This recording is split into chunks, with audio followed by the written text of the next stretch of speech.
On parle souvent de Satoshi Nakamoto, mais beaucoup moins de ceux qui ont aidé Bitcoin à naître. Parmi eux, il y a un homme clé, méfiant, sceptique, persuadé que Bitcoin était peut-être une arnaque. Voici l'histoire de Ray Dillinger. Le Kansas dans les années 70, un désert absolu. Pour parler à un ordinateur, il fallait une patience de moine et un portefeuille de ministre. 300 bits par seconde. C'est la vitesse d'un escargot sous tranquillisant. À $1 la minute d'appel, chaque erreur de frappe me coûtait mon déjeuner. Alors j'ai appris à être parfait. À ne pas gaspiller un seul octet. Dans mon monde, l'inefficacité est un péché. Je déteste le bruit. Je déteste le téléphone. Je sais que ma paranoïa est irrationnelle. Mais c'est elle qui me permet de voir ce que vous ignorez. Et en 2008, Ray Dillinger décide de mettre Satoshi Nakamoto à l'épreuve. Car pour valider un système sans confiance, il fallait d'abord convaincre l'homme qui ne faisait confiance à personne. Le 31 octobre 2008, Satoshi Nakamoto lâche sa bombe, le livre blanc du Bitcoin. La plupart des experts ne daignent même pas ouvrir la pièce jointe. Trop beau pour être vrai. Sûrement un énième projet d'étudiant ou une arnaque. J'en avais vu défiler des dizaines, des monnaies miracles. La moitié était des escroqueries, l'autre moitié de l'incompétence pure. J'ai questionné Satoshi avant même de le lire. Je voulais juste voir s'il tenait la route ou s'il allait bégayer à la première question. C'est un duel à l'aveugle. Ray cherche la faille, le mensonge. Mais Satoshi répond. Calme, précis, inébranlable. Alors, une fois que j'étais convaincu que Satoshi n'était pas un escroc, j'ai fini par le lire.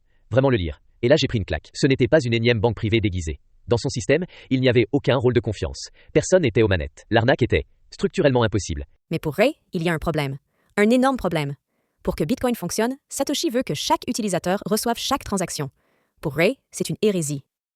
J'ai relu la phrase 4 fois, envoyé tout le registre à tout le monde. C'est de la folie. Vous ne comprenez pas, je viens d'un monde où chaque caractère envoyé coûtait le prix d'un repas. La bande passante était une ressource sacrée, vitale. Ray sort sa calculatrice pour prouver que Satoshi délire. Il calcule le poids des données, la vitesse des réseaux. Il veut démontrer que le système va s'étouffer sous son propre poids.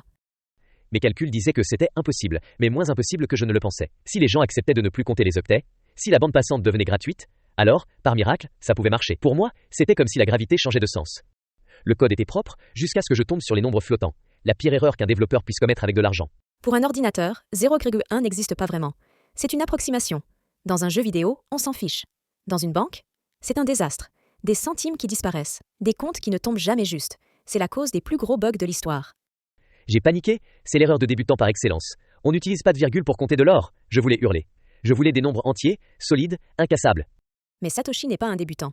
Il a un plan. Un plan que Ray, enfermé dans sa logique de puriste, n'a pas vu venir. Ray, je ne code pas pour les serveurs de la NASA. Je code pour que demain, n'importe qui, sur n'importe quel navigateur web, puisse utiliser Bitcoin. Et sur le web, le langage roi, c'est le JavaScript.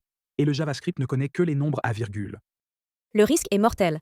Si deux ordinateurs calculent une transaction et obtiennent un résultat différent à cause d'un arrondi, la chaîne se brise. Le Bitcoin meurt. Peu importe si le mineur gagne 1 milliardième de centime en trop. Ce qui compte, c'est que tout le monde obtienne exactement la même erreur au même moment.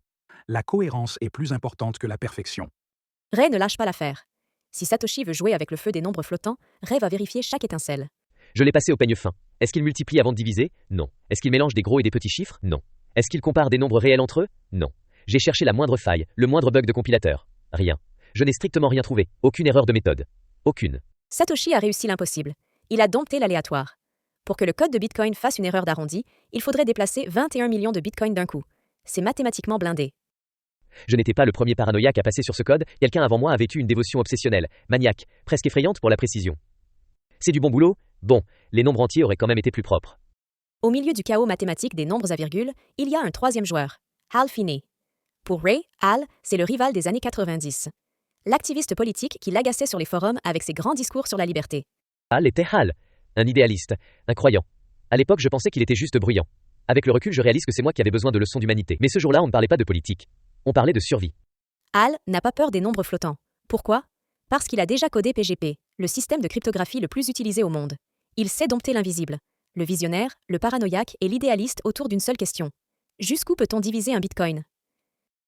On a débattu des heures. Faut-il s'arrêter à 8 décimales? Faut-il laisser plus de marge pour éviter les erreurs? Mon credo était simple. Si le code doit échouer, je veux qu'il explose immédiatement.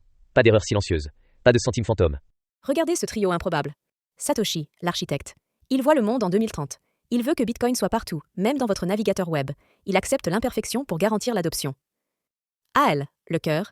Il apporte la foi. Il sait que la technologie n'est rien sans une mission. Il transforme des lignes de code en un mouvement mondial. Ray, le bouclier. Il ne croit en rien. Il cherche la faille. Il est le crash test permanent.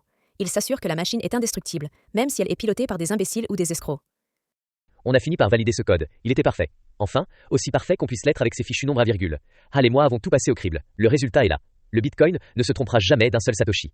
Ray Dillinger, le seul homme capable de donner son accord à une révolution mondiale, tout en râlant sur la ponctuation du code. Aujourd'hui, le Bitcoin pèse des milliers de milliards. Chaque seconde, des milliers de mains s'échangent de l'or numérique. Et au cœur de ce tumulte, une horloge parfaite. Pas un centime ne manque, pas une virgule ne traîne, pas un seul Satoshi n'a jamais été oublié par une erreur de calcul. Le monde ignore que tout cela a failli s'effondrer avant même d'exister. Les gens ne savent pas qu'en 2008, une simple virgule mal placée aurait pu transformer cette révolution en un chaos de bugs et de faillites. Ils ignorent qu'un asocial paranoïaque du Kansas a passé des nuits blanches à traquer l'erreur. Un homme qui cherchait le désastre et qui a fini par trouver la perfection. Je ne serai jamais sur une scène. Je déteste les foules. Je déteste parler. Et honnêtement, je pense probablement que vous essayez de me vendre une arnaque. Et c'est précisément pour ça que Satoshi avait besoin de lui. Parce que pour créer un monde sans confiance, il fallait l'homme qui ne faisait confiance à personne. Il y a une leçon que l'industrie a oubliée. On nous vend de l'optimisme, de la foi, du marketing et des promesses de fortune rapide. Mais ce n'est pas l'optimisme qui construit l'acier numérique. Ce n'est pas la foi qui sécurise vos économies. C'est la paranoïa. C'est le scepticisme radical. C'est l'asocial dans son coin qui tape sur chaque mur jusqu'à ce que ses mains saignent, juste pour s'assurer que la structure ne bougera pas d'un millimètre. Je suis pessimiste par nature. J'assume que tout le monde est un escroc jusqu'à preuve du contraire. Je sais que c'est irrationnel, mais le savoir ne change rien. Cette irrationalité a sauvé vos portefeuilles. Cette asociabilité a protégé des millions de gens qui ne connaîtront jamais son nom. Ray Dillinger n'est pas le visage du Bitcoin. Il en est l'armature. Quelque part, Ray travaille sur autre chose. Un nouveau projet. Quelque chose d'utile, loin du bruit et des gens. Il repense parfois au monde de la crypto, et les mots qui lui viennent à l'esprit ne pourraient pas être diffusés ici sans être censurés. Et franchement, on ne peut pas lui en vouloir. Ray Dillinger ne ment jamais, mais l'histoire, elle, oublie souvent ses héros. Si vous pensez que la technologie a besoin de plus de paranoïaques et de moins de vendeurs de rêves, abonnez-vous. Partagez cette vidéo à celui qui croit que la crypto n'est qu'une affaire de marketing. Montrez-lui qu'à l'origine, il n'y avait que des mathématiques et un homme qui refusait de croire au hasard. Et vous ? Faites-vous confiance au code ou aux hommes ? Dites-le moi en commentaire.